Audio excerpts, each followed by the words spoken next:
Ipatuman na buwas nga daw ang road closure sa pila ka dalanon sa syudad sang Iloilo. Mangod sa Calle Real Street Night Market nga pagaywaton man buwas amuman sa Disyembre 13 kag 14. Sa interview sang Bomb Radio kay retired Police Colonel Uldarico Garbanzos, head sang Iloilo City Public Order and Safety Management Office, ginpayag sini nga ang mga porsyon sang syudad nga pagasiraduhon amo ang porsyon sang JM Basa Street halin sa corner sang Guangco Street pakadto sa Ortiz Street.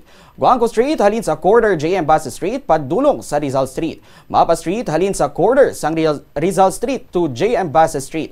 Kag Peralta Street halin sa corner sang Mueleloni Street to JM Basa Street. Dugang pa ni Garbanzos magamit sa mga alternatibo nga mga ruta agud mapadasig ang biyahe kag masiguro man ang seguridad sa mga magapadulong sa natuoy nga aktibidad.